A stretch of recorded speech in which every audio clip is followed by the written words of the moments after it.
नमस्कार दोस्तों, my voice अल्फाज में आप सभी का बहुत बहुत स्वागत है। आइए आज सुनते हैं मालती जोशी जी द्वारा लिखा लघु उपन्यास पाषाण युग का पहला भाग। चल बकुल, तेरे दूल्हे को स्टेशन छोड़ाएं? भाभी ने लाड़ भरे स्वर में इसरार किया। ना बाबा, मैं तो यहीं से टाटा कर लूंगी, मैंने कहा। भाभी ने ज्यादा जोर नहीं दिया तो समझ गई कि महज एक फॉर्मेलिटी निभाई थी उन्होंने। चली जाती तो शायद उन्हें असुविधा हो जाती। लेकिन जब अपनी तीनों सवारियों को लेकर तांगा आंखों से ओझल हो गया, तब लगा चली जाती तो ठीक था, कुछ ऊब तो कम हुई होती। पर दूसरे ही पल इनका रात का रौद्र रूप याद आया तो लगा अच्छा ही हुआ, कहीं सबके सामने ही कुछ कह बैठते तो। रात तो खैर अपने अपमान को मैंने अकेले ही झेल लिया था। भाभीियों ने तो इतनी चुलहबाजी के बाद ढेल ढाल कर मुझे कमरे में भेजा था, पर दरवाजा बंद करते ही ये उबल पड़े थे। हर बात का अपना एक समय होता है बकुल, अपना एक औचित्य होता है, इस घर की जो भी परंपरा रही हो। लेकिन मैं इतना अधीर नहीं कि श्वसुर की तेरही के दिन भी पत्नी की कामना करने लगूं। उनके इस वक्तव्य से स्तब्ध रह गई थी मैं। जवाब भी क्या देती, कैसे बतलाती कि आई हूं उसी दिन से इसी कमरे में मेरा बिस्तर लग रहा है। दूसरा ठौर ही कहाँ था। दोनों भाभीियों ने तो अपने अपने कमरे घेर लिए थे। कभी किसी ने नहीं सोचा कि बकुल अकेले कमरे में घबराएगी, उसके पास कोई सो जाए या अपने पास ही बुला ले। दाखीबाई तो रोज बर्तन मलते हुए बड़बड़ाती थी, बाप मरे पे भी लुगाइयां नहीं छोड़ी जाए हों, कसो जमानो आयो है। चूड़ियां खनकी तो मैंने पीछे मुड़कर देखा।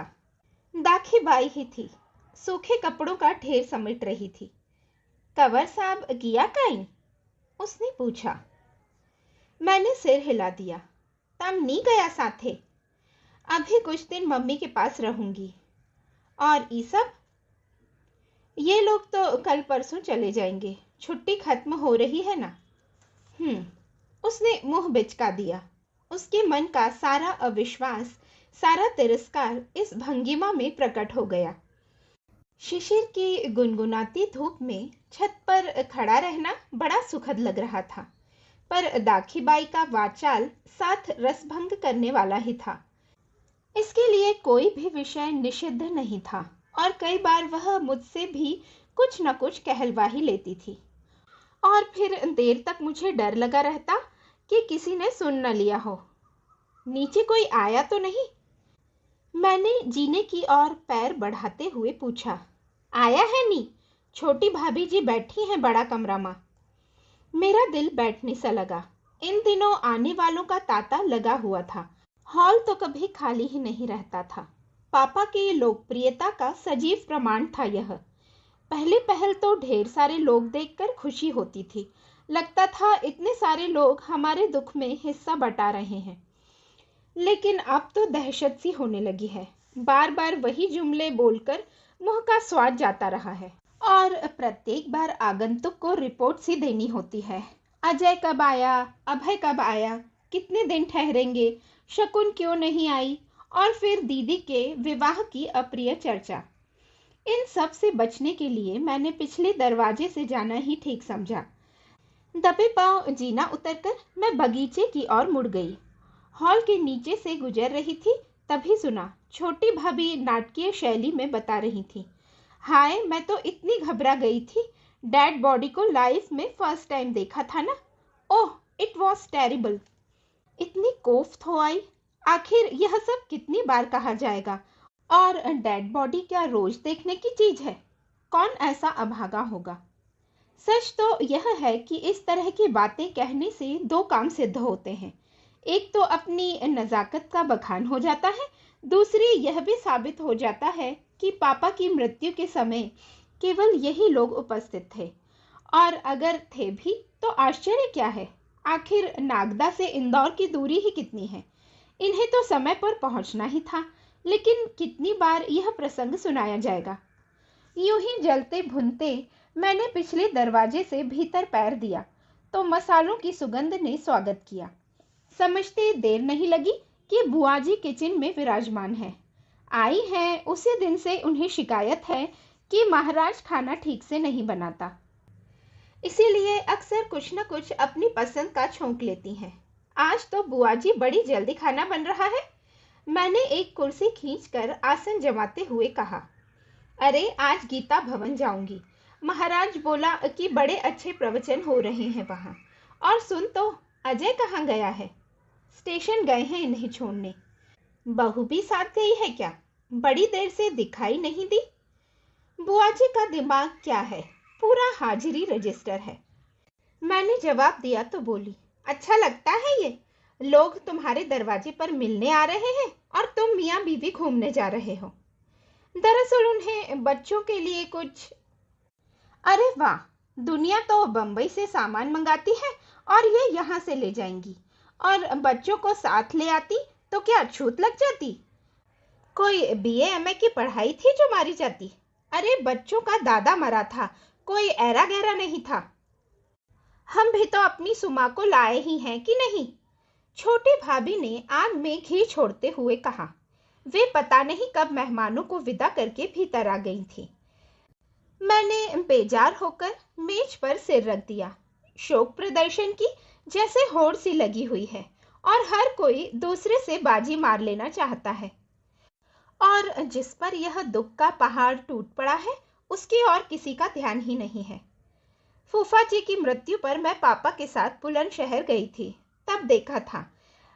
बुआ जी दिन भर निढाल पड़ी रहती और घर भर उनके आराम के लिए, सांत्वना के लिए खटता रहता। घर में 50 लोग आ जा रहे थे, उन्हें कोई होश नहीं था। कितने रिश्तेदार घर में जुट गए थे, कितने सारे लोगों के लिए रोज खाना बनता था, पर उन्हें कोई परेशान नहीं करता था। और यहाँ तो सब जैसे मेहमानदारी के लिए ही आए हुए हैं। हर बात के लिए मम्मी के पास दौड़ जाएंगे। मम्मी जी मच्छरदानियाँ कहाँ रखी हैं? मम्मी जी गैस खत्म हो गई है। मम्मी जी शाम को दूध कितना आएगा? मम्मी अमुक का फोन नंबर क्या है? मम्मी सामान कौन सी दुकान से आएगा? एक नहीं 100 प्रश्न। अपनी जिम्मेवारी पर जैसे कोई कुछ करना ही नहीं चाहता, और पत्थर में तराश सा चेहरा लिए मम्मी सबके जवाब दिए जाती हैं। जरूरत आ पड़े तो खुद भी 2-4 काम निपटाती रहती हैं। और ऐसे मौकों पर मुंह पर पल्लू की आड़ देकर बुआ जी फुसफुसाती रहती हैं, उसे क्यों दर्द आएगा भला? कौन फेरे पड़कर इस घर में आई है? जैसे दुख के लिए भी अग्नि नारायण की साक्षी बहुत जरूरी है। भला हो महाराज का, जो बुआ जी को गीता भवन के प्रवचन सुनाने लिवा ले गया और हम लोगों को पहली बार कुछ प्राइवेसी मिली। देर रात तक हम लोग बैठे बतियाते रहे। पता नहीं कितने सालों बाद यह संयोग आया था। 10-1 बज चुके होंगे जब बड़े भैया बोले, एक एक कप कॉफी हो जाती तो मजा आ जाता। मैंने कुछ क्षण प्रतीक्षा की, पर दोनों भाभियां बुत बनी बैठी रहीं। तब मैंने ही यह भार अपने ऊपर ले लिया और नीचे आ गई। मम्मी के कमरे की बत्ती जल रही थी, सोचा चलकर उनसे भी पूछ लूं। मम्मी आप, मैंने कहा तो, पर शब्द जैसे मेरे मुंह में ही जम गए। उनकी छोटी सी राइटिंग मेज पर चिट्ठियां बिखरी पड़ी थीं और वे निर्निमेष सामने गुप्ता जी की कोठी की ओर देख रही थीं। एक उजड़ी हुई दुनिया उनके चेहरे पर प्रतिबिंबित हो उठी थी, और मुझे यह ग्लानि कचोटने लगी कि इतनी देर तक किसी को भी उनका ध्यान न आया। सहसा कुछ सम्मिलित ठहाकों की आवाज सामने वाली कोठी से उभरी और कलेजे को चीरती हुई चली गई। मम्मी ने भी दोनों हथेलियों से कान ढक लिए, तो क्या उन्हें भी उन ठहाकों में पापा की हंसी की अनुगुंज सुनाई दे गई थी? तैश में आकर मैंने इतनी जोर से खिड़की बंद की कि वे भी चौंक पड़ी। कौन है बकुल? क्या ये लोग कुछ दिन के लिए खेल बंद नहीं कर सकते? मैंने गुस्से से उफनते हुए कहा। इतने दिनों बाद आज ही तो बैठे हैं बेचारे, उन्होंने शांत स्वर में कहा। खेलने का तो बहाना है, दरअसल ये तो अपनी मोनोटोनी से, ऊब से भागकर यहाँ आते हैं। ऐसा ना करें तो अपने पेशे में ही दफन हो जाएंगे ये सब। मुझे इस वक्तव्य में कोई दिलचस्पी नहीं थी, इसलिए मैंने कहा, दरअसल आपसे पूछने आई थी, आप कॉफी लेंगी? मैं सबके लिए बना रही हूँ। चलेगी। और हाँ, अपनी परम पूजनीय बुआ जी कहाँ हैं? बड़ी देर से उनकी गर्जना नहीं सुनाई दी। मुझे आश्चर्य होता है, इतनी तीखी बात भी मम्मी कितने स्वाभाविक ढंग से कह जाती हैं। बुआ जी आज थोड़ा पुण्य संचय करने गई हैं। अच्छा, तब एक काम करो, सबके कॉफी यही ले आओ, कुछ जरूरी बातें करनी है। बुआ जी की अनुपस्थिति का लाभ हर कोई उठाना चाहता है, मैंने सोचा और किचन का रुख किया। आप क्यों दिन भर इन चिट्ठियों में दिमाग खपाती हैं? एक अच्छा सा मैटर प्रिंट करवा लेते हैं। बड़े भैया ने उस कॉफी पार्टी का मौन तोड़ते हुए कहा। मेरे पास करने को अब है ही क्या? चिट्ठियां लिखते हुए कुछ समय तो कट जाएगा। मम्मी, आप मेरे साथ चलिए ना। इतने दिनों से मन में घुमड़ती बात को मैं आज कह पाई। पगली, जाना ही होगा तो पहले अपने लड़के के पास नहीं जाऊंगी? मम्मी ने अजीब से बुजुर्गाना अंदाज में कहा।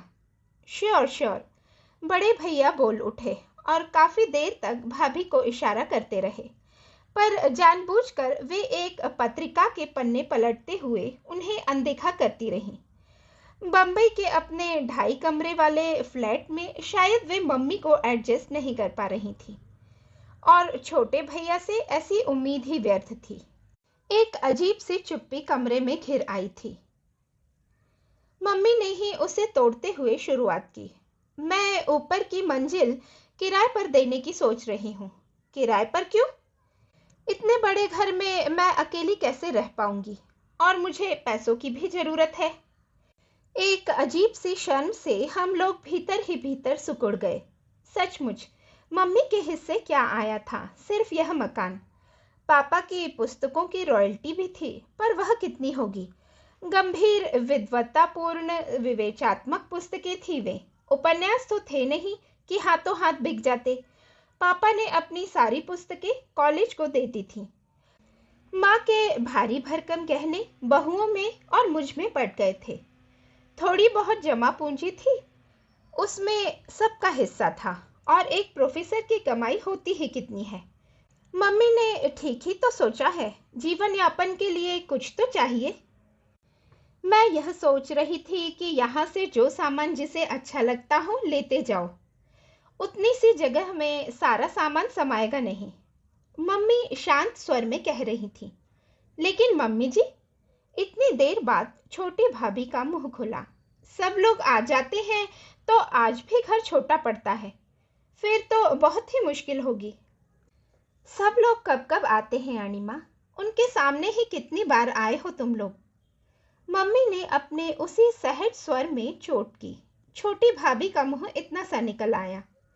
एक बात और पूछनी थी, इस घर के प्रति तुम लोगों को कोई मोह तो नहीं है?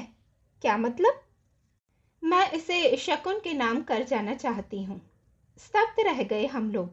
दीदी के नाम? क्यों? मम्मी को सबसे ज्यादा तिरस्कार, उपेक्षा, अवज्ञा जिनसे मिली, उन्हीं के नाम इतना बड़ा दान क्यों? सचमुच कहूं तो मुझे कचोट सी हुई। मैं अपने आप को सबसे ज्यादा मम्मी के निकट पाती थी। हमें कोई ऐतराज नहीं है मम्मी, पर मैं नहीं सोचता दीदी अब लौटेंगी। वे तो वहीं सेटल हो चुकी हैं। बड़े भैया ने जैसे सबके मन की बात कह दी। न आए तो ठीक ही है, वह जहां भी रहे सुख से रहे, लेकिन अगर किसी दिन लौटना भी चाहे तो यहाँ उसका ठिकाना तो होना चाहिए कि नहीं? अब तो क्या आएगी, शादी भी हो गई है, बड़ी भाभी ने कहा। शादी हो गई है इसी से तो चिंता हो रही है संध्या। वह भारत नहीं है, अमेरिका है। 2 बच्चों को जन्म देने के बाद भी जो पत्नी को तलाक दे सकता है, उसके साथ किस तरह से निश्चिंत हुआ जा सकता है? और शकुन किस मिट्टी की बनी है, तुम लोग जानते तो हो। टकराहट से वह कब तक बच सकती है? और टकराव क्या एक ही स्तर पर है? देश का, धर्म का, उम्र का, संस्कार का, किस किस अंतर को पाटना होगा वही जाने। और भगवान ना करे ब्रेकिंग पॉइंट अगर किसी दिन आ गया तो एक दिन भी वहां नहीं रह पाएगी वह। तब लौटने के लिए एक नीड़ तो चाहिए। जहां वह अपना पराजित अपमानित व्यक्तित्व लेकर जी सके। तुम क्या सोचते हो कि वह कभी यहाँ आश्रय की तलाश में आएगी? नहीं, कभी नहीं। यूं लुटी हुई हारी हुई दीदी कभी हमारे पास नहीं आएगी। लेकिन इतनी गहराई में जाकर तो कभी सोचा ही न था। अपने में इतने डूबे रहे हम सब कि कुछ सोचने का अवकाश ही कहाँ है। मम्मी आज बहुत भावुक हो रही थी। ऊपर जाते हुए बड़ी भाभी ने कहा, वे तो जैसे सैडिस्ट हो गई हैं। छोटे भैया ने अपना मत दिया। लगता है अपने बॉयफ्रेंड की वजह से कुछ अपसेट हैं। छोटी भाभी ने छींटा कसा तो मैं तमतमा उठी। कौन बॉयफ्रेंड? कैसी बात कर रही हैं आप? भाई, हम पर क्यों बिगड़ती हो? तुम्हारे भैया ही बता रहे थे। क्या बता रहे थे? अरे, वह रणजीत खन्ना नहीं आया था सुबह, उसी के लिए कह रहा था। मम्मी का क्लासमेट था ना वह। छोटे भैया ने हंसते हुए कहा, आपको मालूम होना चाहिए भाई साहब कि क्लासमेट और बॉयफ्रेंड में बहुत अंतर होता है। और सुबह वह सिर्फ पापा के विद्यार्थी के नाते यहाँ आया था। You should know that. Oh, the hell with him, उन्होंने कहा और भाभी की कमर में हाथ डालकर अपने कमरे की ओर चले गए। गुस्से में उफनती हुई मैं कितनी ही देर तक छत पर खड़ी रही। कपा देने वाली ठंडी बयार का भी मुझे होश न रहा। आखिर इतना उबल पड़ने की क्या जरूरत थी? रजाई की गर्माहट से तादात्म्य स्थापित कर लेने के बाद मैंने ठंडे दिल से सोचा, इस कदर बुरा मान जाने जैसी तो कोई बात न थी। निश्चय ही रणजीत खन्ना महज एक क्लासमेट नहीं था। फिर मैं किसे डिफेंड कर रही थी? मम्मी को, रणजीत को या अपने को? सुबह उस शानदार एम्बेसडर से उसे उतरते हुए देखा था तो मन में वही पुराना पागलपन कौंध गया था। मक्खन का एक पहाड़ सा बन गई उसकी बीवी को देखकर वही ईर्ष्या, वही जलन जाग उठी थी। सिर से पांव तक वह श्वेत रंग में नहाई हुई थी और उसकी इस बेवक्त मैचिंग को लेकर भाभी लोग खूब हंसी थी। लेकिन अवसाद से भरा मेरा मन उस परिहास का भी मजा न ले सका था। बस कुड़ता ही रह गया था कि लाख बेवकूफ है तो क्या, आज उसकी पत्नी होने का गौरव तो उसे है। कैसी हो बकुल?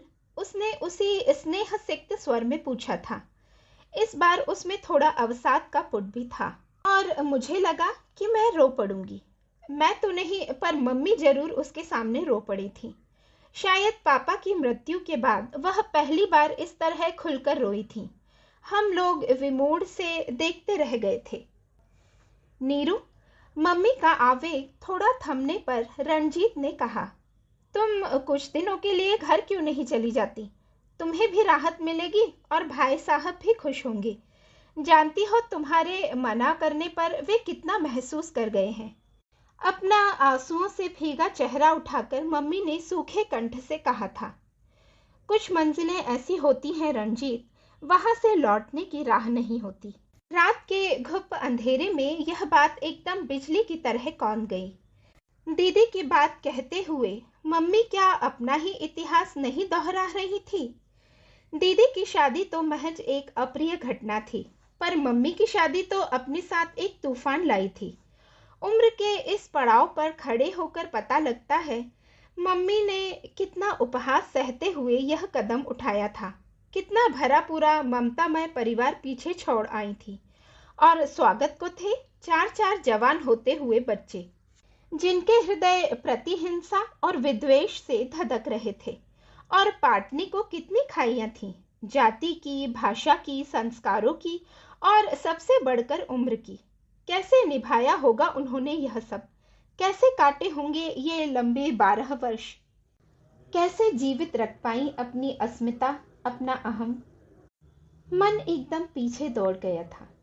मई की उस बेफिक्र सुबह में हम चारों नाश्ते की मेज पर थे, पर रोज की तरह चीख पुकार, छीना झपटी, शोर शराबा कुछ भी नहीं हो रहा था।